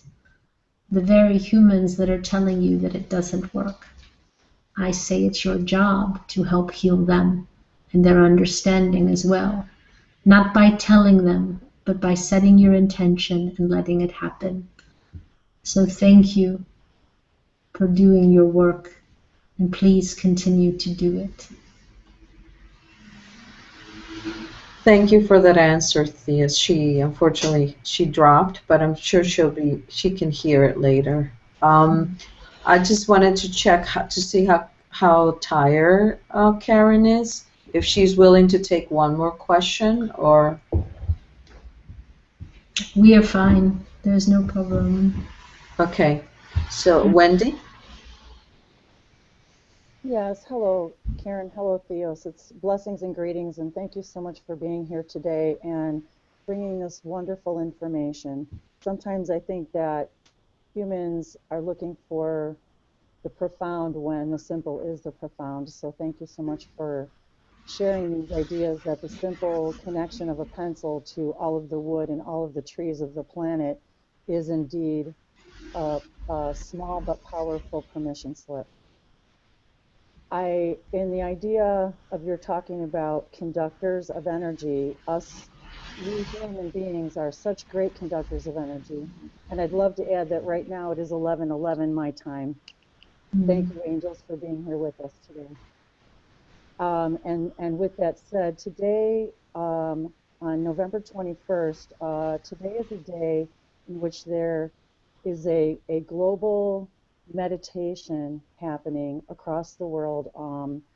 And it's basically, the idea is to have everybody connecting all over the globe all day in what they're calling the victory of light, which is really just a powerful intention of the masses to invoke the presence and intervention of positive extraterrestrial life, economics, the way we want to see the world, visualizing the collective expansion of the earth energy, and also as far as full disclosure of the extraterrestrial presence and space programs. And so I was just wanted to, perhaps if you could comment on the idea of this, the power of the energetic collective consciousness in a meditation of this form. It's very powerful, and you should look at it as, and we know we're saying this to you because you've had this exact visualization. It's like a wave of energy rising up from the intention of the beings doing the meditation, like lifting of a plate off of the world.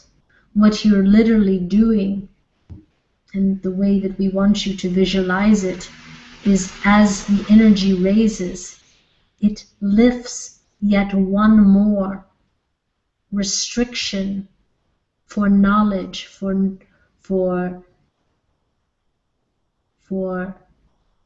what is the word we're looking for? For knowledge,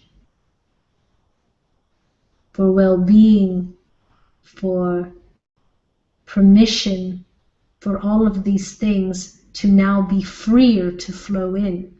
It's as if humanity has been pressed down by restriction, and as the meditation rises in one intention, one powerful intention, it lifts yet another veil off of the world.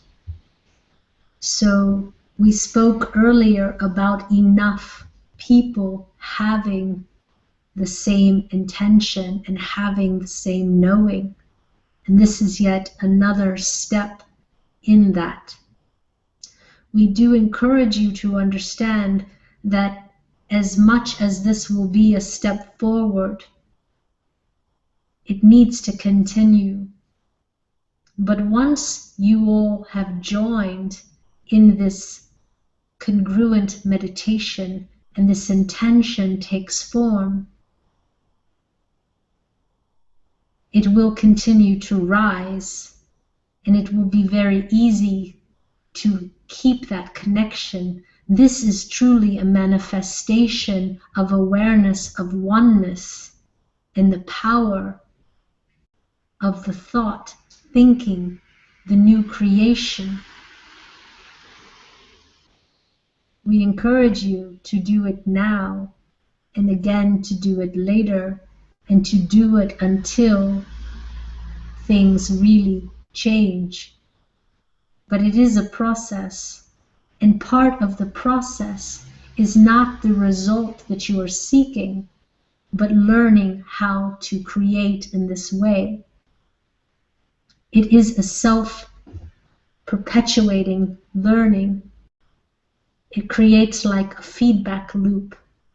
Once you start to see a little result, you will feel more confident in setting even a greater intention and a greater intention, knowing that it does start the ball rolling into the change.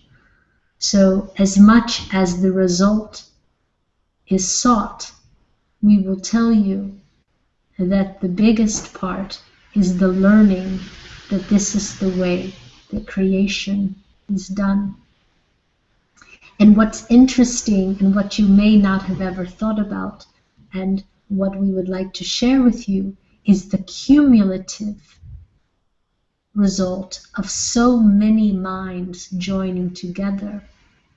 Shows you, going back to Sabrina's earlier question about the hierarchy of creation, the bigger the mind energy that is tapped into, the bigger the thought that can be thought, and the bigger the change will be that comes.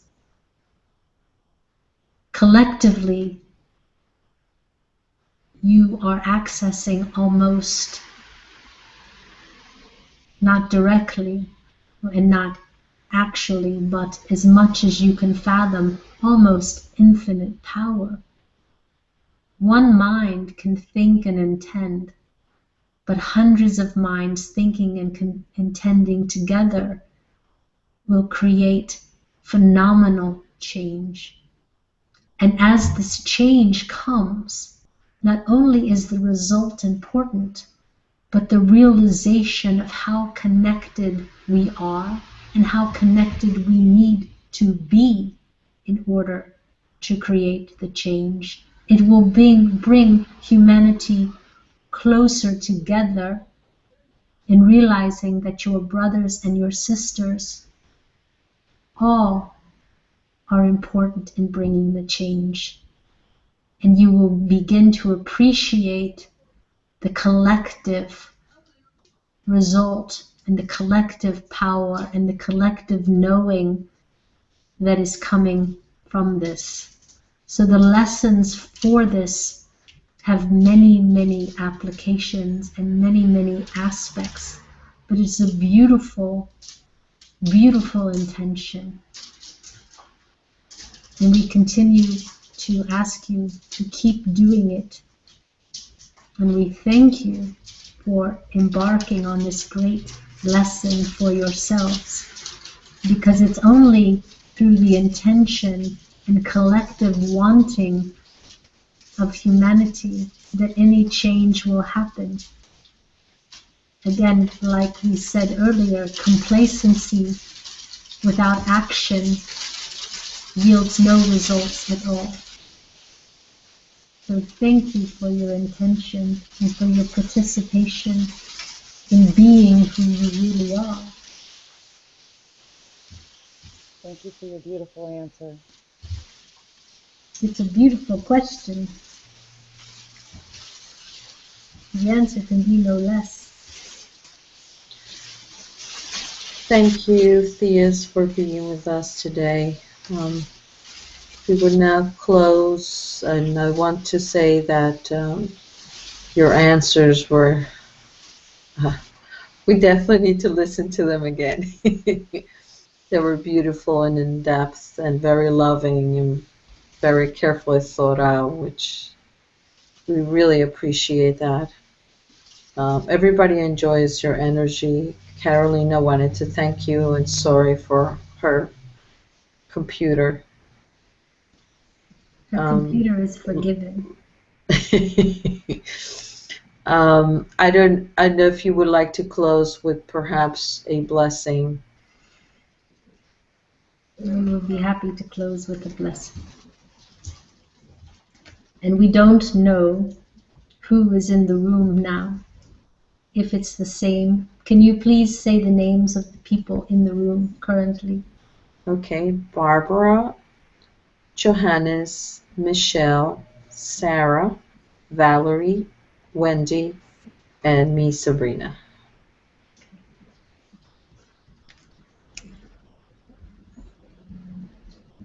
The blessing is, of course, for everyone, but specifically for the people in the room. That we wish you the deepest knowing of the love of who you are.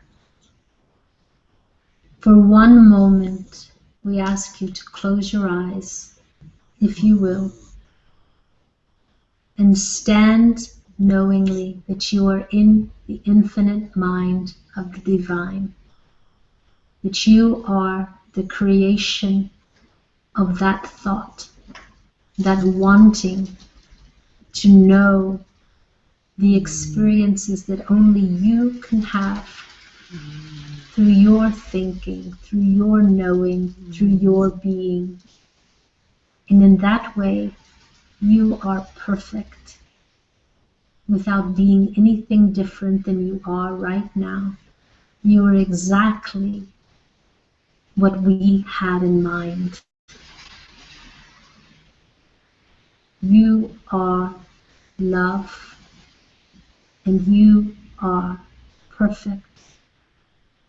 You are all the potential that you want to be, and every experience that you have is relished as yet another part of playing, another part of being that could never be if it wasn't for you exactly as you are. So appreciate first the fact that you are everything that was ever wanted by the divine, because we appreciate you in that way, and we know you in that way. And when you look at another human being, or you look at another thing, realize that that was also the perfect thought of the divine. And appreciate that being for what it is, because it is also love. And for the beings that don't know this special secret, we encourage you to share with them their perfection and love them. But first, love yourselves. We love you, and we ask you to know that you are what you think about. So we ask you to think love, to be love, and to be one. We love you, and namaste. Namaste. We love you also. Namaste. Namaste. Namaste. Thank you. Thank you. Okay. Wow, Karen, that was really good. Okay. We had some serious rain going on. Yes. Yeah. And some walking around, but that's okay. Well, I think with that blessing, we don't need any more blessings. I want to say thank you to everyone who participated today. Thank you for all those viewers. At some point we had like 26 viewers, so thank you for watching the webinar, and I hope everyone got something out of this. I think there were some really good questions today. Even though they seem personal, they apply to most of us. So, and certainly the answers did. So thank you for that, everyone. God bless to all, and we will see you in our next webinar. Thank you. Say goodbye, everyone. Bye. Bye. Bye. Namaste. Namaste. Bye. Love you all. Bye.